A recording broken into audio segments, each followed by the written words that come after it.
All right, I believe we're live now. So welcome everyone to the second lecture on unsupervised learning, kernels, flows, and applications that will be delivered by Professor Jacek Tabor, who is a full professor at Faculty of Mathematics and Computer Science of Jagiellonian University, as well as head of Group of Machine Learning Research at the said faculty that I had the great honor being part of during my PhD studies. Jacek, would you like to say a few words before starting the lecture? Thank you very much, Wojtku. Just a few words. I think I'm the same fan of unsupervised learning as Michaela. So if you have listened to her lecture, I hope that you will also find mine interesting. So I like very much this part of machine learning. What I'll try to do in this talk is to maybe go in some detail. So after you have some broad introduction by Michaela, I hope to give more details to some classes or some special cases of unsupervised learning. And so I have divided the lecture into three parts. And so the first part is the construction of Wasserstein autoencoder model. So this is maybe the simplest autoencoder-based generative model. So concerning WAE, WAE or Wasserstein autoencoder is probably simpler. So this would be the first part of my talk, and I would like to show you how to do it relatively easily. So let's recapitulate what is a generative model in its simplest form. We are given some data from dataset X, and our model is its aim is to learn in some sense the distribution of this data. And what we want to do is that our trained model can be used to generate new data from the same probability distribution. So this is the basic aim of the generative model. And how you can do it wrong? You can do it wrong in many aspects, but for example, if you have pictures, you can sample each pixel randomly from the distribution. As you see, you usually do not obtain by this way anything interesting. So you have to do it. You have to think how to do it right. So as you have seen before, uniform distribution doesn't give you anything interesting. But what is maybe the first step in doing it right, or one of the first steps, is the fact that there is something like manifold hypothesis, and it says that if you consider images, for example, usually the real data takes a small part in the whole data space. So usually what you will do with you will restrict to some kind of special low dimensional space.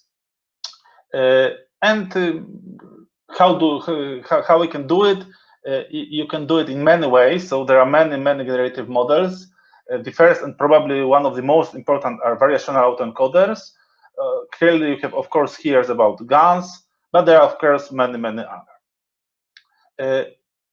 So let's look at example how to do it properly. So this is a sample from the latent space in the variational autoencoder in VAE model on the celeb A dataset. So as you see, these images look more or less like real faces. So coming back, so we want to use the fact or apply the fact that our data lies in fact in lower dimensional subspace. The subspace is nonlinear, so that's why usually you call it a manifold. So what you usually have in the data is that all the data which is highly dimensional usually lies in a small dimensional space. So this is called often this will in the autoencoder based generative models, this would be called in a sense latent space. So latent would describe the space, the lower dimensional space on which all our data lies. And so the first question which we would like to answer is, okay, if we assume that the manifold hypothesis is true, So how to find this manifold? So how to find the manifold, the lower dimensional manifold on which the data lies? And the idea is the rather simple generation of principal components analysis. The idea of principal components analysis was to project the data on a lower dimensional subspace, but in the principal components analysis, the projection was linear. In our case, we work in the space of deep models, so we assume that we have an encoder, which is the function which maps the input space into smaller dimensional latent space, which in a sense codes the data. We assume that this encoder is nonlinear, and we want to have the decoder which decodes a given point. So the given a point z from the latent space, or its code in a sense, we want to decode it to back to the input space. And our aim in this autoencoder situation is to find such maps, encoder and decoder, that we can reconstruct the point. Of course, it's not possible to reconstruct without error. So what we consider is reconstruction error. So we sum all the errors of the reconstructions. Okay, so we take the point x, y, we encode it, we decode it, and we compare it with the original point. And we want to learn the function d and e, decoder and encoder, in such a way that this reconstruction error would be as small as possible. So this, and if we do this, and if this reconstruction error is small, and we can say that it's okay from our point of view, then what is the manifold we are interested in is simply the latent space z, which is here, which is decoded into the whole of input space. So in other words, the decoder gives the parameterization of the manifold, and the manifold is parameterized through the decoder by the latent. So if we take the latent dimension, let's say 50, that means that we describe all the data in our input space by 50-dimensional manifold. So we take the whole space Z, and each point from the input space would have a code in the latent space, which is 50-dimensional. So this is the autoencoder. But what is the problem? We have found the lower dimensional manifold on which the data lies, but we don't have any reasonable structure in this latent space.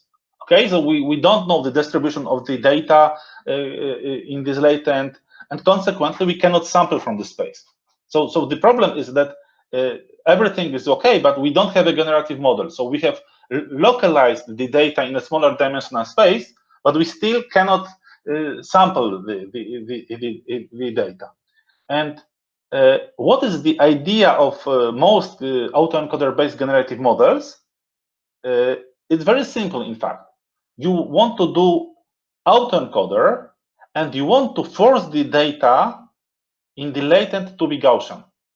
So the only thing additional you need is that you want to have autoencoder, so you want to go into the latent and then decode the data. And then you want to only have the fact that the data transported to the latent by the encoder is normal. Okay, so if you look at this, the only additional thing you need is that here you will have normal distribution.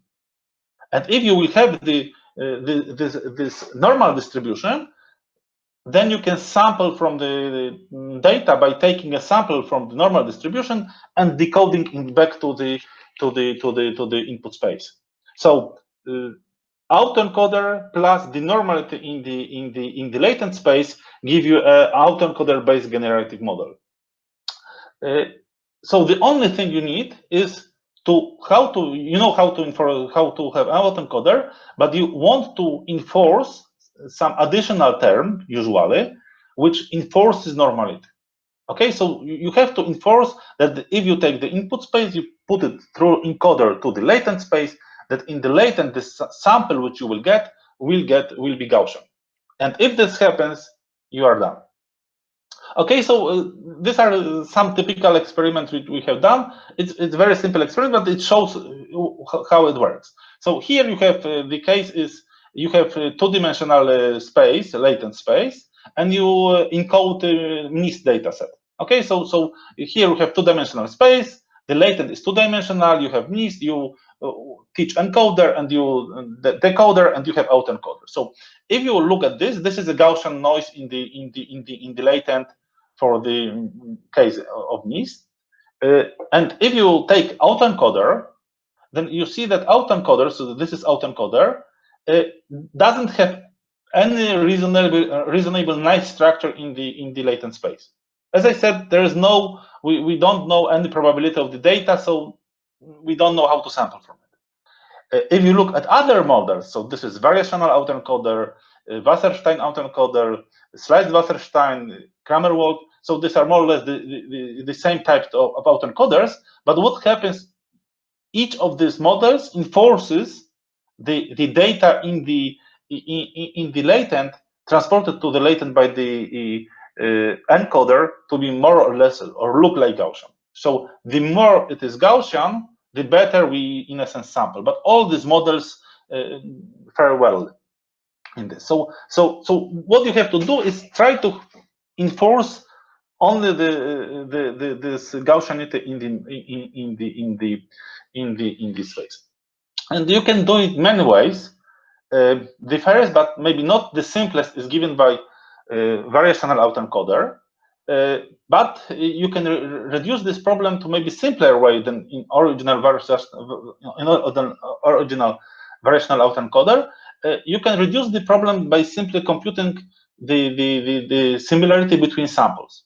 So instead of using some complicated mechanics, you can say, okay, first let us consider the simpler problem when we want to compute the distance between samples. And when we will be able to compute the distance between samples, we will be able to compare the sample from our sample with the sample from the normal space, normal distribution, and then we can enforce normality. So we can you can compute samples in many ways. So we can use earth mover distance or Wasserstein distance, which are common. You can use some one-dimensional projections used by slice model, as I call this slice Wasserstein autoencoder. But probably the most important and most commonly important is the method given by kernel approach. So now I would like to tell a few words how to use kernel approach to compare samples. So let's look at the situation like this. Assume that we have two samples, xy and xi and yi, okay, from some unknown distributions. Okay, so we have two samples, and our aim is somehow to calculate the distance between these two samples. And what is the maybe simplest possible way is to apply kernel density estimations of the underlying distributions. Okay, so in every point of the data, we put the Gaussian of the first set in the other sets, and and gamma is the fixed parameter. So it is the width of the Gaussian. So this looks more like this. So we have data points. Okay, we have many data points, and we choose Gaussian, and we put a Gaussian at the center at every point, and then we sum this up and obtain some kind of this underlying density. So this is the kernel density estimation. Okay, why this is in a sense nice if we do this? Because then we can we can compare the distance in the L2 norm of this estimated densities. So we can then compare the distance between Gx and Gy. Okay, so we can compare these distances, and then we can define the distance between two samples as simply the distance between the estimated densities. Okay, so the only thing we would have to do is to calculate this formula, or do it, or the question is, can we calculate it really? Okay, and we will use a very nice simple fact that you can easily compute the integral of the product of two Gaussians. So if you want to compute the integral of the product of one of Gaussian with the center x and the other Gaussian with the center y, it's simply value of the Gaussian with the center of x minus y, and you add the covariance matrices. So you have here the 2 gamma identity at 0. So this is a very well-known formula for the integral of the product of two Gaussians, and then you obtain this some kind of normalization constant, which is not of importance to us usually, times exponent of the square norm of the distances. So this is something which you or we will call the Gaussian kernel. So the Gaussian kernel is given by the product of two Gaussians. And if you apply this simple formula to the distance, I will call it later a maximum mean discrepancy. So I calculate the distance. So I have the integral of the square of the first density minus second density. Then I have integral of the recall that each density is given by the sum, normalized sum over densities in points of first data set, the densities of the second data set, and then you have, in a sense, you can divide it, split it into many integrals, and this is, in a sense, sum of ai minus bi squared. So if you compute it, you take product of this element with every element of this. So this is this first factor. You get product of this element of every element of this with every element of the second part. So you obtain this, and you can minus twice product of every element this times every element of this. So if you use this notation that k this is defined as here, you will obtain this simple formula. So why this is nice? We see that we can easily compute the distance between two samples, and moreover, this distance is given by a very simple formula. So you can implement it easily. It's just one line of code, and you can get this. So everything in this kernel idea, or kernel for kernel used for comparing samples, is very simple. So it occurs that you can not only use the normal density, or you can as embedding, but you can use a wider class of embeddings. So in general, for kernels, you can use not only the embedding which puts a point x and represents it or embedded it in as a Gaussian, but you can use a wider class of embeddings. For example, you can use inverse quadratic function, which is given by the formula. You can use module kernel, and you can use many others. So what you need of this embedding, that you embed in a space when you can efficiently compute scalar product. So you embed, you obtain the kernels by embedding the data into any space where you can efficiently compute the scalar product. So in our case, we embedded our points into this space embedded by taking normal densities in the space of integrable functions. But what is very nice, it occurs that to use any kernel as a method for comparing of samples or computing distribution of samples, you have to know that it's a characteristic kernel. Luckily, most of the kernels you use are characteristic. So both this first kernel, this inverse quadratic kernel, or this module kernel are characteristic kernels. So, in fact, most of the kernels you take are characteristic and can be used as method of comparing samples. So why do we use other kernels except for Gaussian one? Okay, because everyone seems that Gaussian one is maybe the simplest. It's very nice. There is one problem with the Gaussian that usually in many cases this Gaussian kernel is suboptimal, and the problem is that it has exponentially decreasing tails. So if you use it at Gaussians and you try to use it in some kind of model, and usually it happens that if you try to minimize some function, that this function will have very small gradients. Because if you want to compare two points or two Gaussians which are far from each other, then in fact, the scalar product would be 0 numerically, and you wouldn't be able to force one of these normal Gaussians or normal densities to move to the other. So the problem is Gaussian this factor simply decreases too fast, and it causes some problems in optimization. And therefore, usually, one of the good choices is either this inverse quadratic on the module kernel. So these are very nice because as you look at them, they decrease with respect to the distance between points is very slow comparing to the Gaussian kernel. Okay, so recapitulation of this whole kernel idea.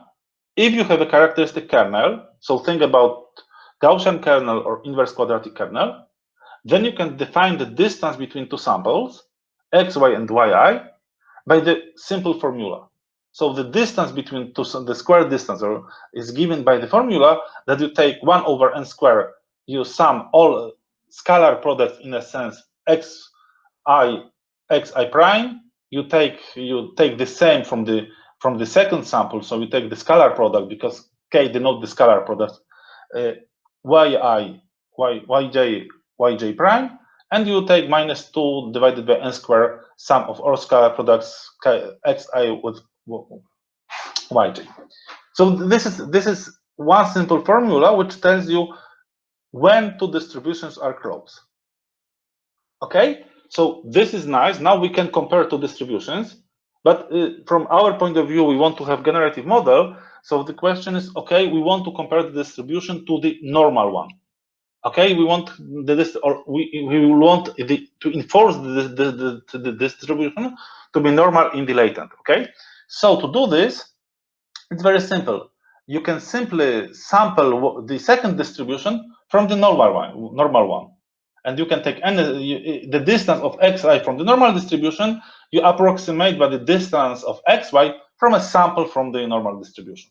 So this is, in a sense, this is simple. And so finally, what is the cost function of the Wasserstein autoencoder model?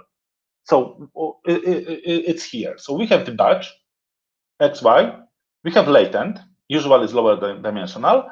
We have encoder and decoder, which are given by some neural nets. And to do, you first, in every batch, you sample also a sample from the normal distribution in Z.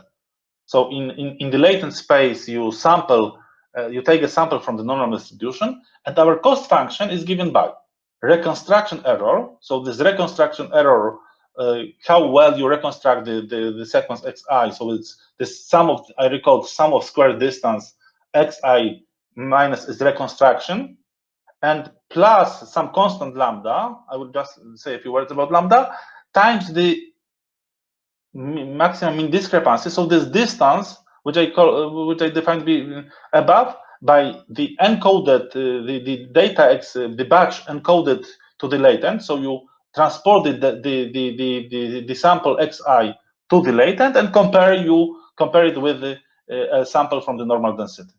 So this is simply the distance between two samples, one from the normal density and the other is our mini batch transported by the encoder to the latent. So this enforces reconstruction, and this enforces the Gaussianity of the sample. And how to choose the parameter lambda? Usually it has to be to some extent manually done, because it's varies the role of normality in the latent versus the reconstruction error. So in the ideal situation, you would want to have reconstruction error 0 and the distance between and the Gaussianity constant also 0, but usually it's not possible. So what you want to do, you want to somehow weight these terms one against other.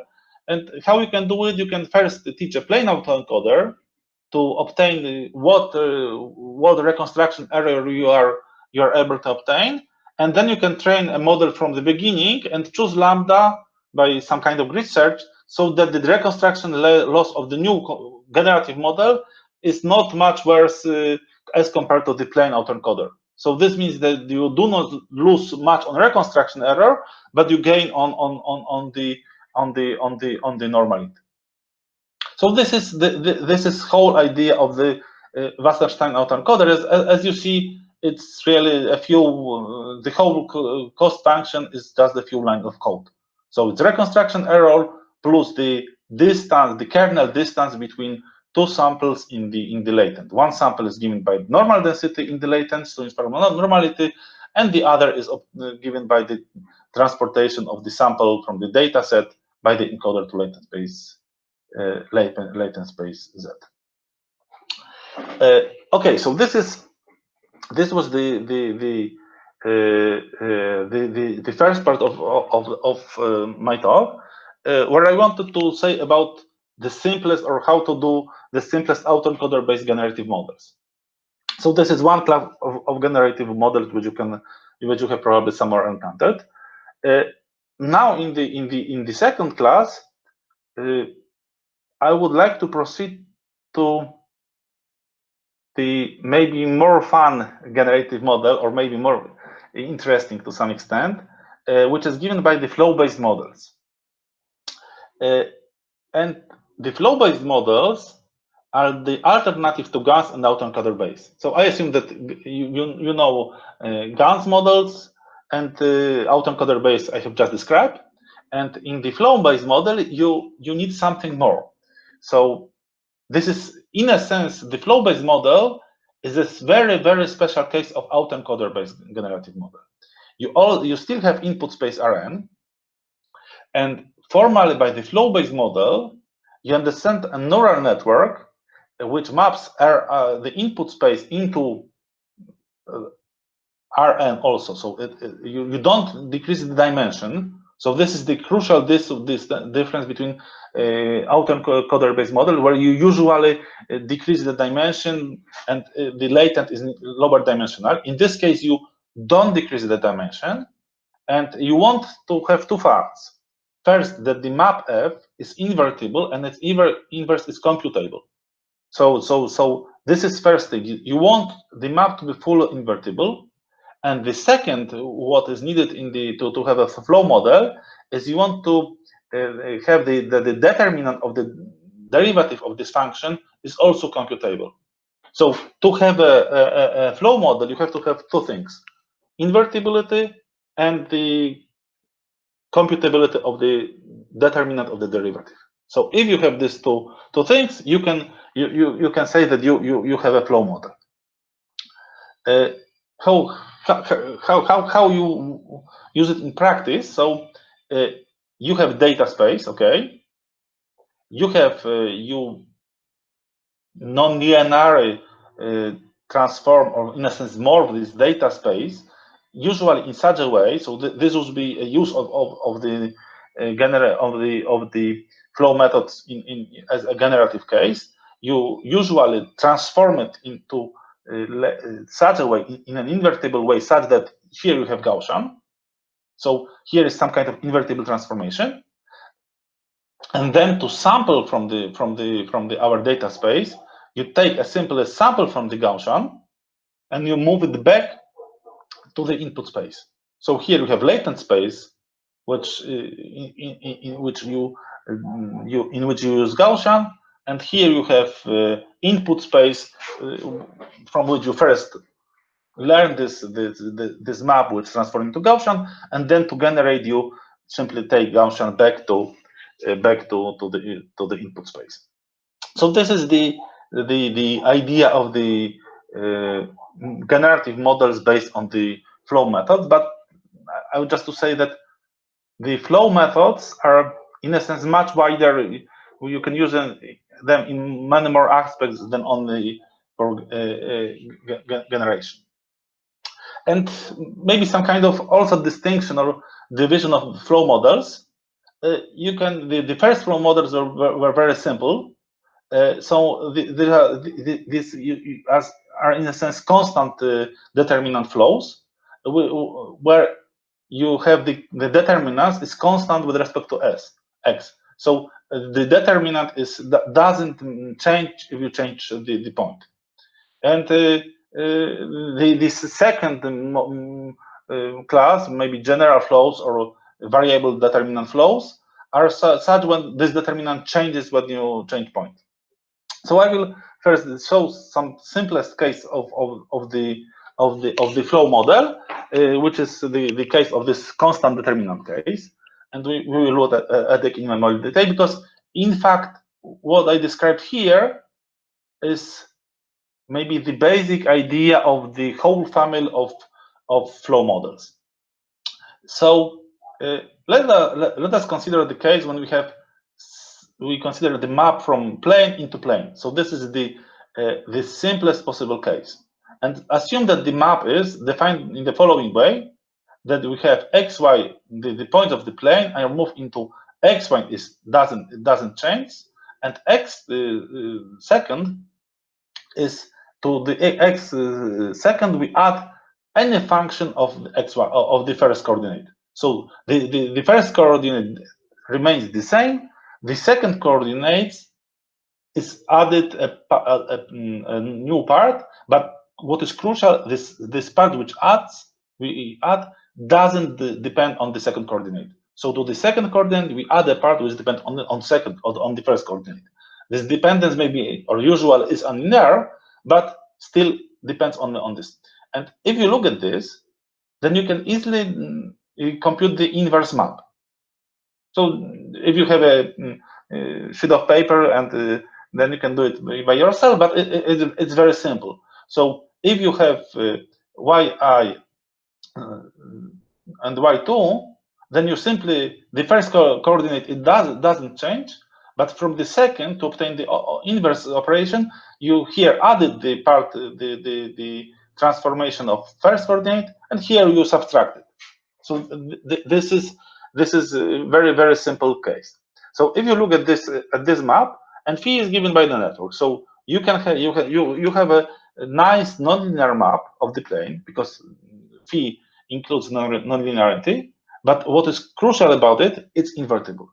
And not only it's invertible, but if you look at the derivative of this function, it occurs that the derivative of this function is simply a lower triangular map. You can also easily compute it by hand. Simply the derivative is triangular matrix, and moreover it has identity on the diagonal.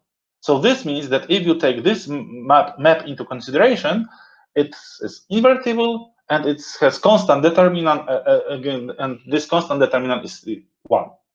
So this is the simplest case of the flow model you can encounter. In a sense, this is a nice model, but of course this is very stiff.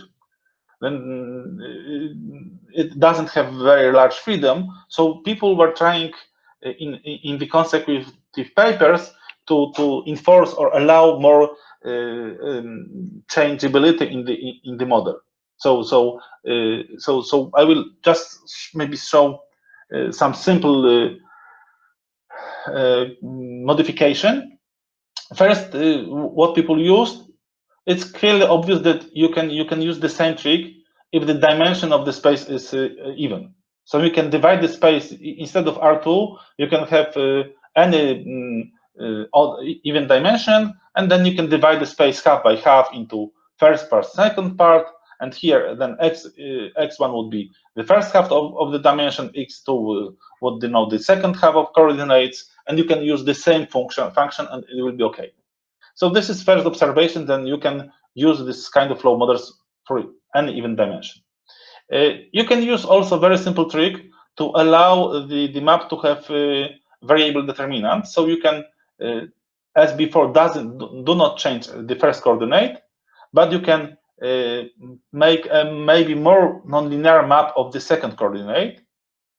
Here we only added something which is dependent on xy. In this case, we first multiply the second coordinate by something which is dependent on the first, and we next add something still dependent, other function which is dependent of the first coordinate. So thanks to this, the first coordinate doesn't change, this map still will be invertible. So you can easily write the inverse, and the difference between the previous one would be you would simply have to divide by this part. And then, of course, if you look at this, you always have the first part of coordinate and second part of coordinates. So this is not very nice because you would like to have like not strict like division between coordinates. So you can do this that each you take many maps of this. Usually in flow models you take a lot of much more mappings than in classical networks. So much more layers in a sense. So each layer you can permute the coordinates. So permuting coordinate would mean that this division into the split into first part of coordinate and the second part of coordinates would be in a sense random. So first would be this, then would be this, and then you will have more freedom. Then instead of permuting coordinates, you can use like low invertible linear map. So permutation of this coordinate, it's simply a special kind of linear map. So you can permute it more intelligently by simply using invertible linear maps. So these maps would consist in this case of such type of a map added with added linear. Of course, you can use the same for in the convolutional case. So you can do this easily. Okay, maybe I will show. Excuse me. Oh, I will just skip a little bit. So this is the results which you can obtain with the GLOW model. So as you see, the quality of the model is quite good. These models are not so easy to learn, but if they are learned well, they really obtain good quality of the results. What is the simplest use of the flow models is the deep density estimation. So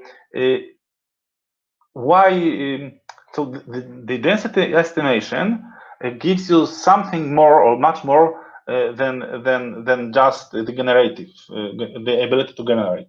So in the case of common models or GANs or autoencoders, you can usually use these models to generate data, but this is the only thing. If you have the density, you can find outliers, you can analyze the data, you can cluster the data. So usually the use of the density estimations, if you have reasonable and the fair estimation of the density, you obtain much more than just the generation of the new points. And use it simply by the classical log likelihood approach.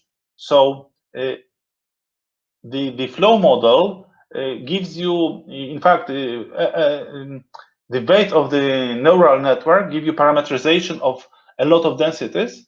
So what you use then from these densities, which are parameterized by the network, you can obtain you can use log likelihood maximization to obtain the optimal density. And how this is used. So this is, maybe I will go back to the picture. If you look at this picture, okay, so you have a normal density here, and you can take, in a sense, a random variable, a random vector from this normal density. And since this model is invertible and it can compute determinant, you can transform this normal density by the nonlinear, the inverse of our network, transforms this density here to a density in the input space. So this is how flow method works. And due to this, you need two things. To transform the density, you need to have the inverse map, and you also have to have the determinant of the derivative. So because of this, you need to have in the flow models both the inverse of the map and the determinant of the map. Okay, so how do you do this? Like in a simplified way, you want to construct with the flow map parameterized family of a lot of densities in this input space. So you have the latent Z, and you have an invertible function G. This is the inverse of our flow map, which maps latent space into the input space. Okay, so if you take this G on the point on the random variable on the normal random variable on Z, you transport it, as I showed before, back into the input space. But what is more important, the density of this transformation is given by the following formula. So to compute the new density in the input space, this is the picture which I showed before. You have to compute the inverse, the inverse of the map, and you have to compute the determinant. So consequently, due to this formula, you can use you can model a large class of densities by modifying a normal density through the map. So this is once more glow, and this is what I have just described is a very large and nice class of flow models. But personally, I like most some different model, which is FFYORD, and I would like to describe it in more details.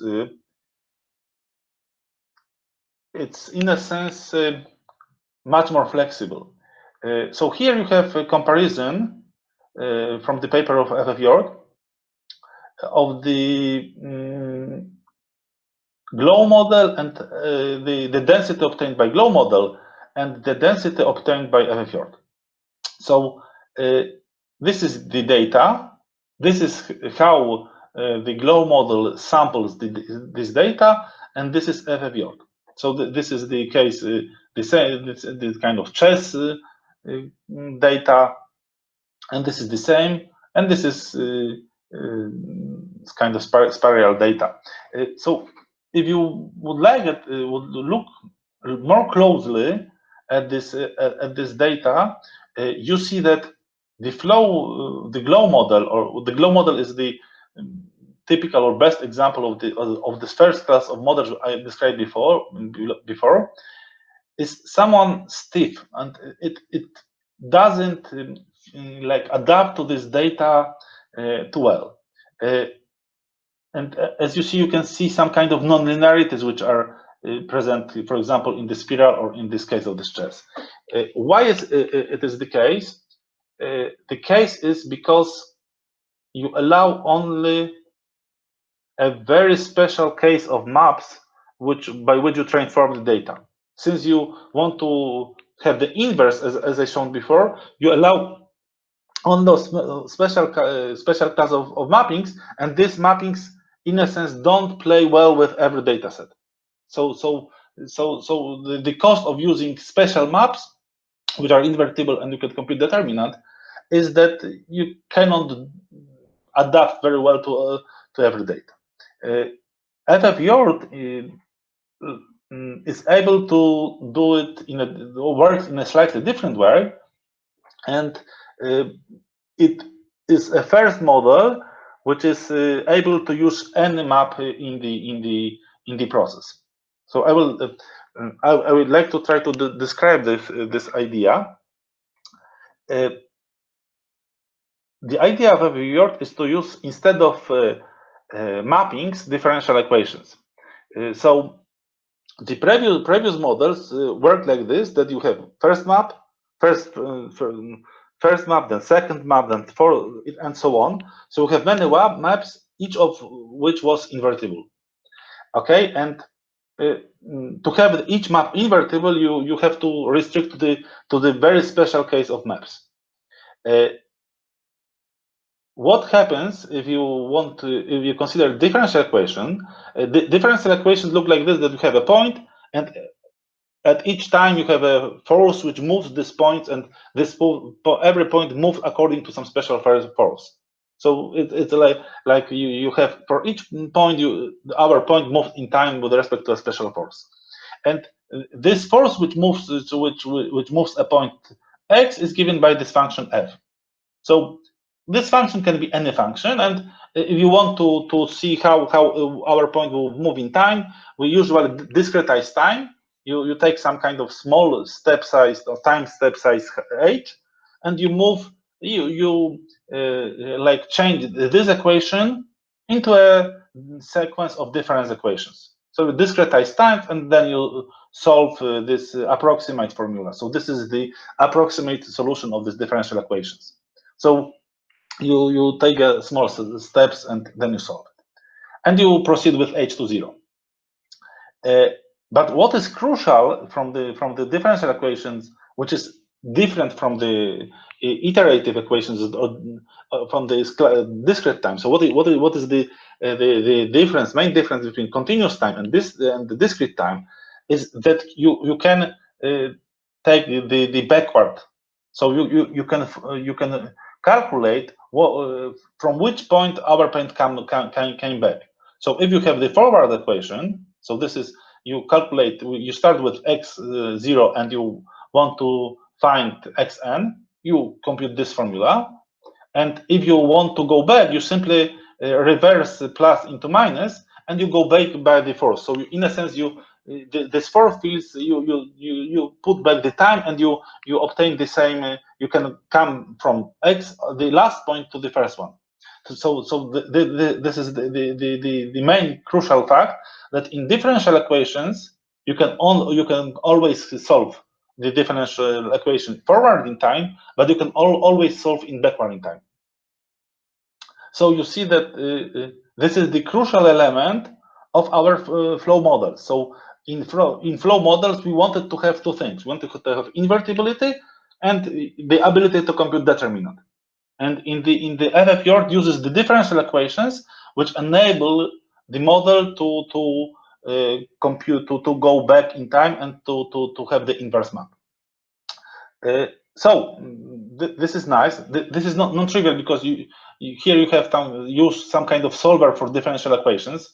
So this is not so trivial, but you can do it.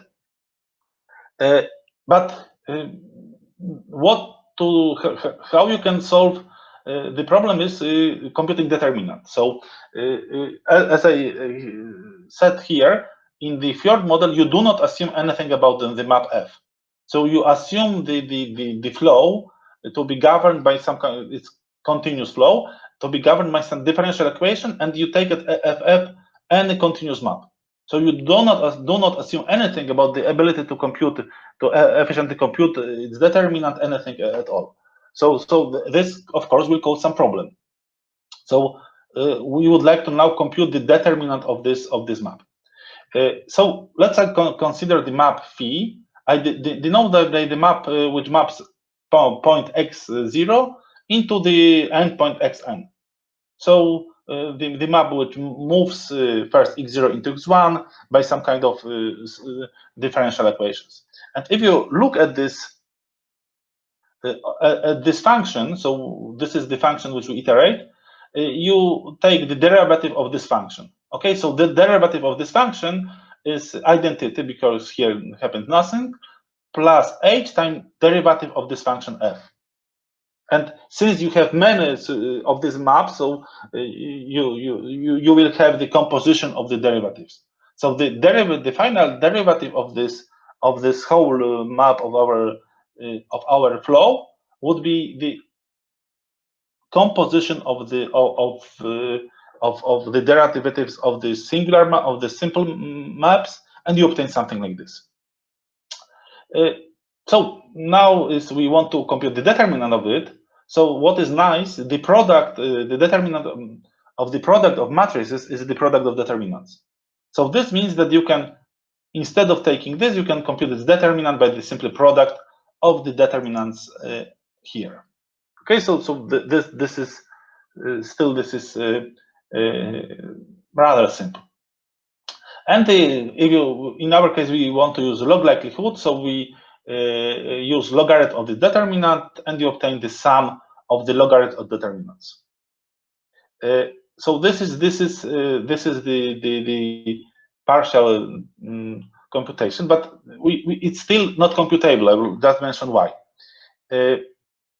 But still, for small h, is because h is going to 0, so the time step is getting smaller and smaller. We can use the following formulas, which are very well known. The determinant identity plus a small matrix is simply 1 plus the h times the trace of matrix A, and the logarithm of 1 plus hs is simply hs.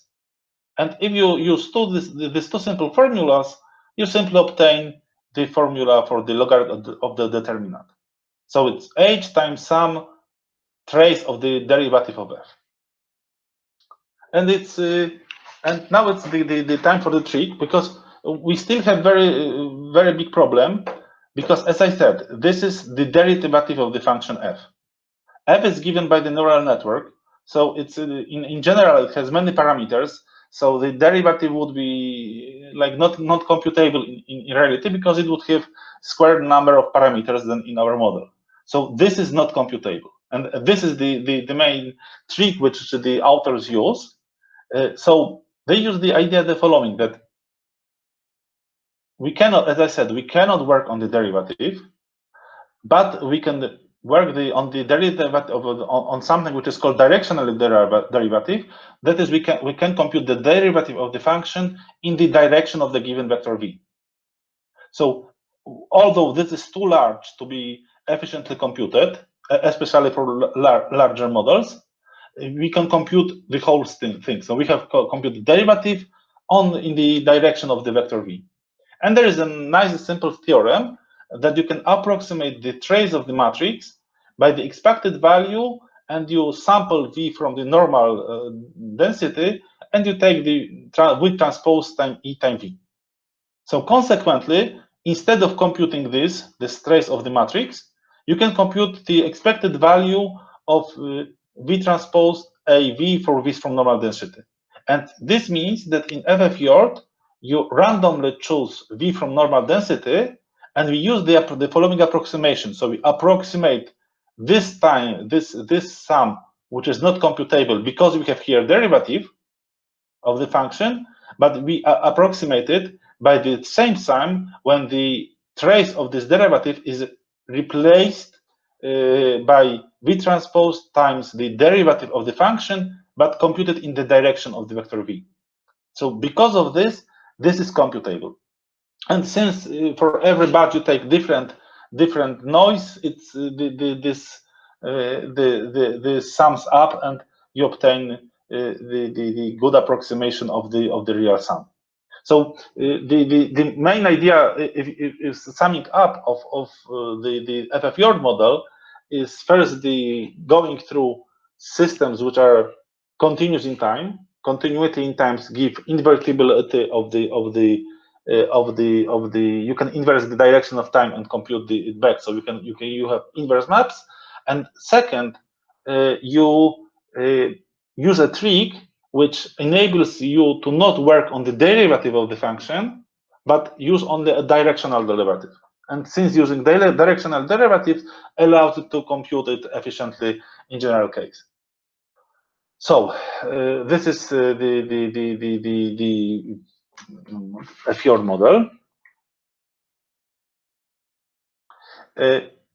So now I would like to show you some possible applications of the flow models and maybe autoencoder-based generative models. And I would just show three possible cases or applications of what we have seen here. First application is it's independent component analysis. It's the question of finding or unmixing the data. It's connected to something which you would call the finding or describing independent components of the data. And in the simplest linear case, the idea is to transform the data X by unmixing matrix or by kind of linear matrix, such that W times X, the data transported by this matrix, become independent. So this is the simplest case of independent component analysis.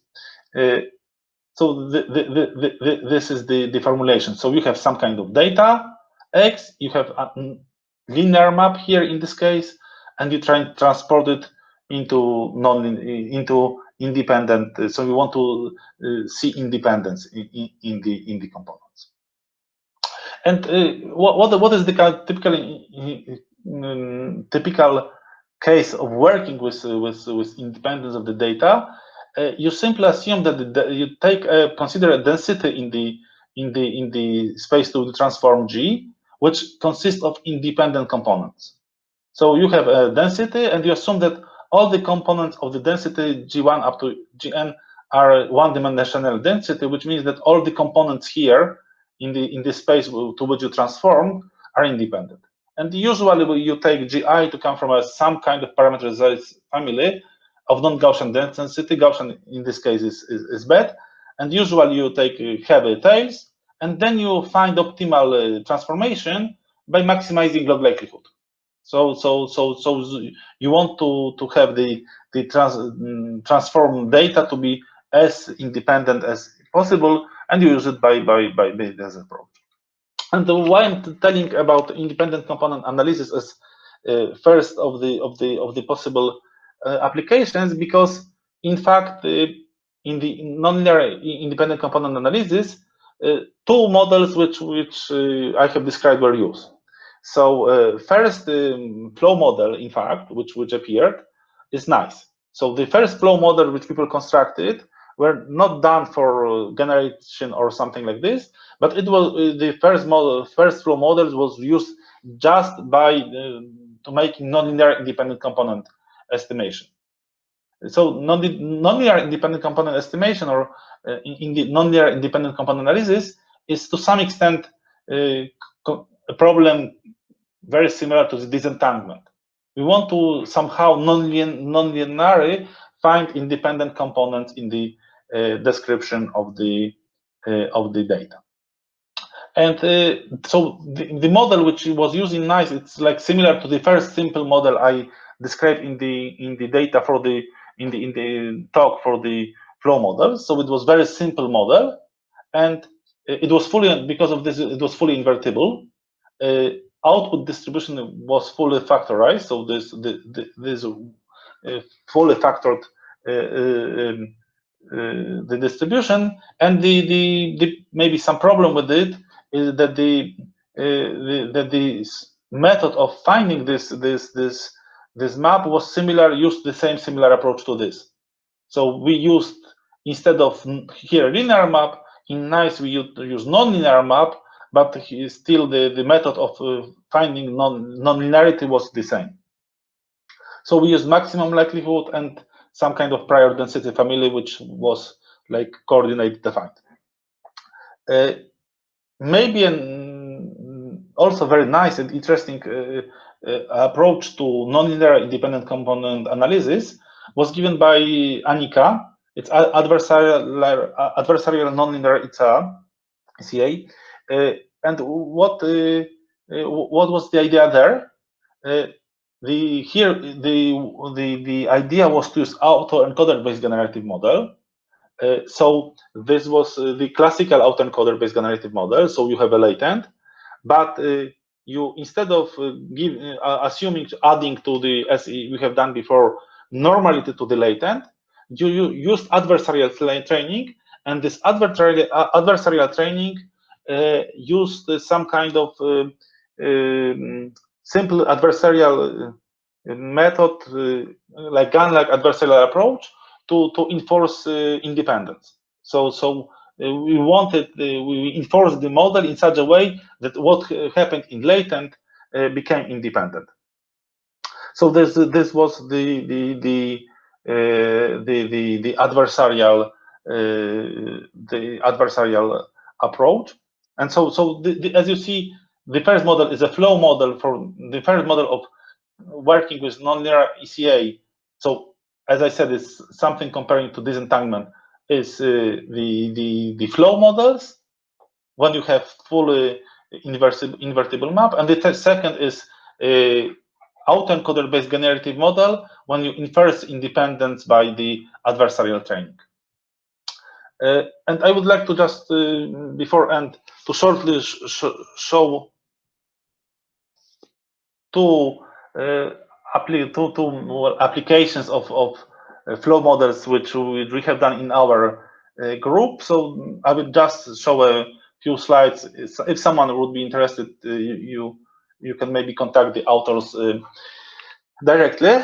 So as I said in the beginning, as also Michaela said, the flow models potentially can you give much more than just density estimation.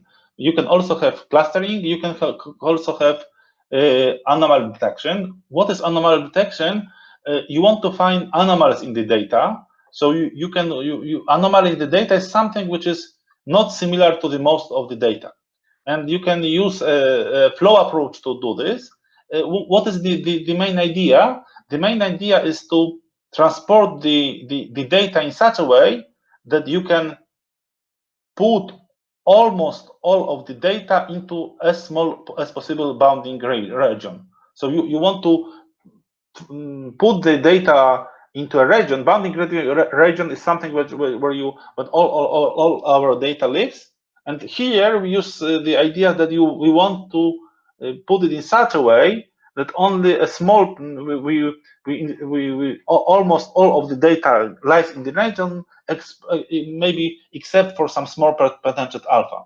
So in this case, you simply obtain like this. And because the model is flow model, you can compute the volume very easily. So the flow models allow you to compute the determinant, and the determinant allows you to compute the volume. And so because of this, you can use it like very efficiently. So this is the first model which I would like to describe.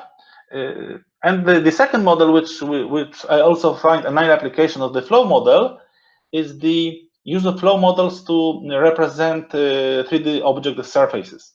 So what we in this case want to do, we want to find the parameterization of the data by a like nice map which enable us to produce as meshes.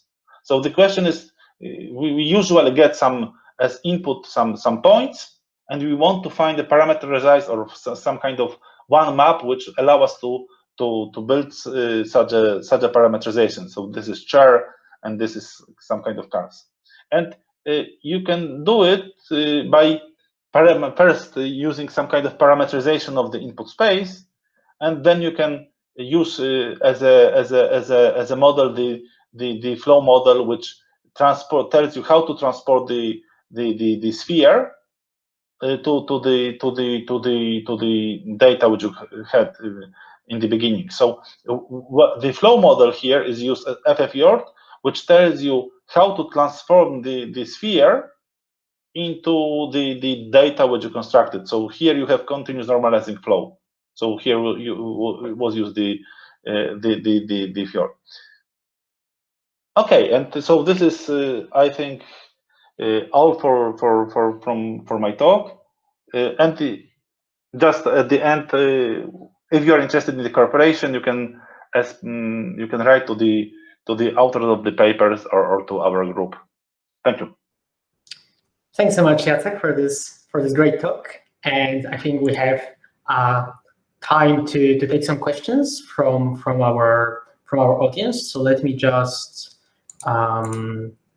take over the presentation for a second.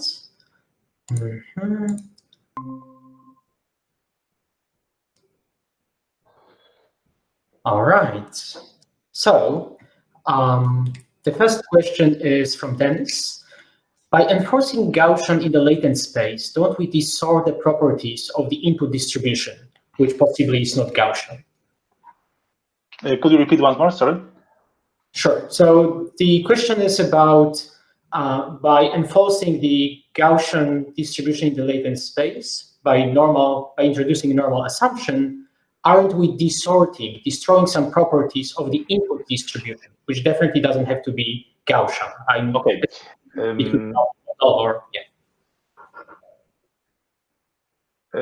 So the answer is to some extent yes, and to some extent no. So in most cases, especially when the data is highly dimensional, so if you work in very high dimensionals, the Gaussian is good enough, and because you can like morph it or change it by a network. So in the cases of high dimensions, you usually do not lose something.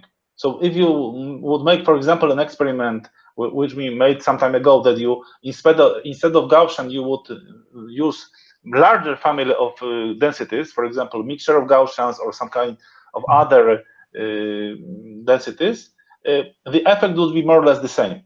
So this is caused by the fact that simply neural networks are very, very flexible. However, in the case when you have, for example, very small dimension, so this was the case in the paper which I described last. So we work in dimension 3. Then this is true. So in this case, when we checked the Gaussian, because in the last paper we wanted to like enforce the model to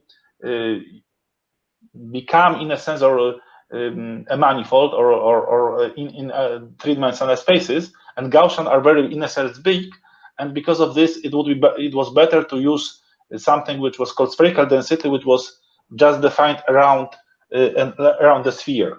So I would say that the answer is usually it's not a problem. Sometimes it can be the problem. Thank you. I see. Thanks for this explanation. The next question is maybe from slightly different perspective, and then comes from Victor, who was wondering whether if one has basic classification problem, can one use autoencoders to determine how similar two classes are, and maybe leverage this information somehow for training itself? Yes, so this is true. So people do something like this, usually in the semi-supervised case.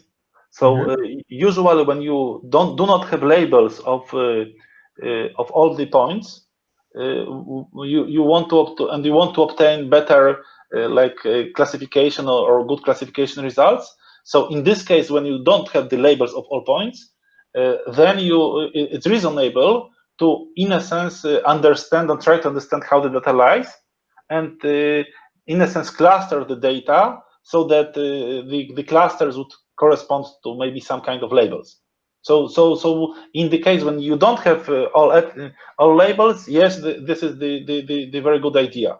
So you can use autoencoder, you can use some kind of flow model, but then the information about the data or the geometry can be of crucial importance to obtain good classification results. If you have all the labels, I don't know. I haven't seen a paper which would like work or use this additional information in this case.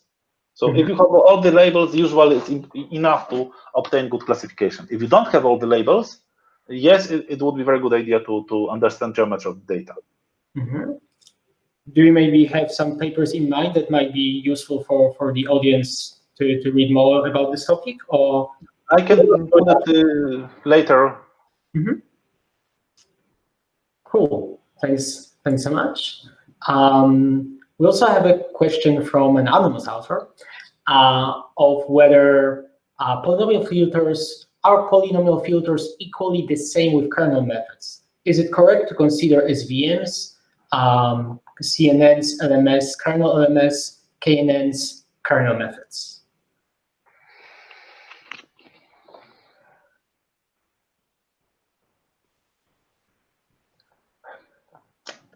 I would say rather no. So to some extent you can use like general filters, but typically, at least from what I was interested in kernels, usually you wanted very simple and nice formula for the kernel. This is the first thing, and then this kernel had to be the embedding into this space with L2 norm. Usually the answer would be no. But of course, you can do, for example, there is something which is called mmdgan, which uses uses kernels by some kind of transformation. But in some special cases you can use it, but generally it wouldn't be. You wouldn't call this kernels. And and a question from Wojtek. Is it possible to use flow models for feature engineering? My intuition is that we could use permutations of the original features as new features. So I guess the question is, whether the flow models can be a useful way of re-representing data. So the answer is, in general, yes. So, but in this case, the question is, what kind of features do you want to have? And what usually people do is kind of independent components or disentanglement, that you want the features to be somehow independent one from the other. And then these flow methods could be useful. I don't know if just the permutation would be sufficient. So probably something more complicated would be needed, but in general, yes. And I think the question from Jasprit is actually quite related, which is, what does the latent space of the flow-based model actually represent? Like, do you have an intuition of how this could be described, in like human terms, of what it is, the space that we're going into? I would say that nothing. So this is maybe something negative, because what is in a sense, the problem with this basic version of generative models? So let's look at the flow models. Flow models transform the data into Gaussian. But if you have the Gaussian, you can, for example, take any linear isometry and rotate this Gaussian, and you still have the Gaussian. You can take a lot of nonlinear maps, which would, let's say, take any sphere and rotate the sphere, and you still would have the Gaussian. So this means that in the basic situation, when you have just the flow model, the coordinates in this flow model would mean nothing, because as I said, you can rotate the space. The Gaussian after rotation is still the Gaussian. So that's the problem, in a sense, that the components of the latent space, without any additional information, an additional setting, or any additional something, usually would be meaningless. I see. So a question that I guess is actually about quite maybe interesting or crucial difference between how autoencoders and flow models work comes from Victor, which is encoder is a simple function mapping. Why do decoders use different architecture than encoders?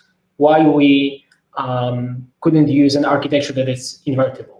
Right, and I guess this is also a reference to the flow models that essentially have the same architecture in both ways.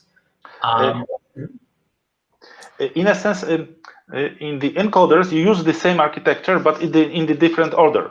So usually when you have encoder, you use some kind of maps, and then in the decoder, you use them in the inverse order. Because, for example, if you use the autoencoder on the images, you first use convolutions, which are wider, and then you write the latent, and then if you want to transform back, you use exactly the same type of maps, but in the inverse order. But the problem is that you use the general maps, and general maps are not invertible. So although you inverse, in a sense, the type of instead of convolutions, you can use the convolutions and so on. You don't obtain the invertible map, and thanks to this non-invertibility, in the autoencoder models, you usually get something more. something a little bit more, or not always, but you get this latent. So as I mentioned in the beginning, in the autoencoder models, the latent is usually much lower dimensional than the data, and this means that data can be very highly dimensional. The latent is small dimensions. So if the latent is small dimensional, you cannot have an invertible map from the lower dimension to the higher dimension. To have the invertible map, you have to have the latent the same dimension as the input space. So you do this in the flow models. So in the flow models, you are invertible, but this is at the cost of having the same dimension. So for example, in the flow models, you do not obtain the information about the manifold on which the data lies. So this is the something you obtain. You don't obtain the same information from the autoencoder based model as from the flow models. They both have some pluses and advantages and disadvantages. Mm-hmm. Yeah, this makes perfect sense. And another question that I think goes to completely different direction. Sorry for jumping between topics, but I guess there are many things that one would like to get out of this lecture is whether you think that knowing abstract algebra is necessary for a good understanding of the concepts that you are currently presenting, or maybe knowing like basically like linear algebra is enough. And maybe if I can add something to this question, I guess the more generic one would be what sort of mathematical training one should maybe focus on to be able to understand this field of research. Like what would you recommend for more, say, junior researchers that are still, well, gathering this sort of knowledge? Okay, so I would say that abstract linear algebra, in my opinion, is not necessary. Of course, there are some moments when you need it, but in general, I wouldn't recommend learning abstract linear algebra. What, in my opinion, may be useful is a good knowledge of basic linear algebra would be nice. So good knowledge of something, what is a matrix, what is a trace of a matrix, determinant, and so on. Next, I would think that basic knowledge of basic statistics, so density estimation, how to estimate density, maybe Gaussian mixture models, so basic elements of the density estimations would be also nice. And then I would say that maybe try something like learning on the go. So if you encounter something which you don't know, then maybe try to read a few maybe papers or books or blogs or find some kind of information about this special subject.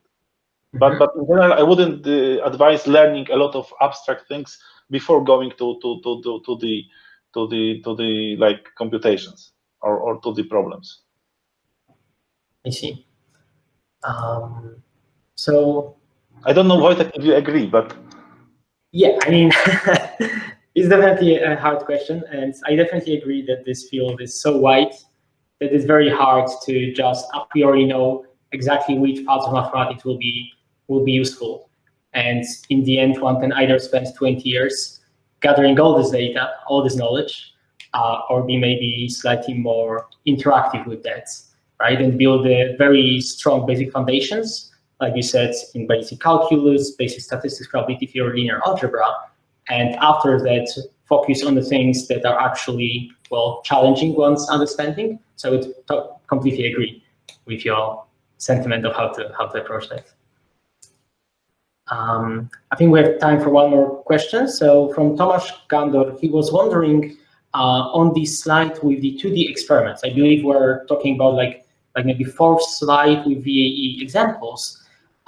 Do the visual separate clusters in the latent space correspond to classes like yes. this in MNIST? Yes, exactly this happens because if you take a NIST and it has 10 classes, and then these classes are usually clusters in a sense, and they are separate. So what the autoencoder-based generative models do, they usually take these clusters or classes which are separate, and they try to enforce them or close them together into a Gaussian. But it cannot do it like very too well or without like continuity. So it does it in a continuous way. And because doing it in the stringing in a continuous way, you observe these splits or you observe these clusters which corresponds to the classes in the original data set. So this is exactly the case. So maybe the natural follow-up question that I will allow myself to ask is, if this is what clusters represent, do you have any intuition of what the holes represent, right? Because with the cluster structure, you could also clearly see these ridges, like gaps between clusters, like empty spaces in our latent space. When we will sample from the Gaussian, almost surely we'll hit one of these gaps sooner or later. What's going to be there? Do you have any intuition? Is it just going to be like some various interpolations between classes, some noise? I would say that yes, that is. I think it will be kind of interpolation, because if you interpolate between 2 points from different classes, as you said, Wojtek, you have to go through a region when there is no innocent density or no points, and this would be like something which the model tries to like produce. So you can take a model and then the model will try to do something which seems slightly like one class and slightly like the other class. So this would be like some kind of bordering between classes, or some kind of bordering data or bordering interpolation. I see. Okay. I think we're unfortunately running out of time, but thanks so much for your great lecture, as well as addressing many of our community questions. So thanks again, Jacek. Thank you much. I hope you enjoy the rest of the school. And also I have like a few maybe announcements or mentions for all the audience. So please remember to connect to your mentorship sessions that will start in around 10 minutes. Also to the poster sessions that follow, and the unsupervised learning tutorial in the afternoon. And for the unconference teams and ideas, proposals, the deadline is today at midnight of Poland time. That's it from this session. Thanks again to our speaker and to all the listeners, and enjoy the rest of the school. Thank you.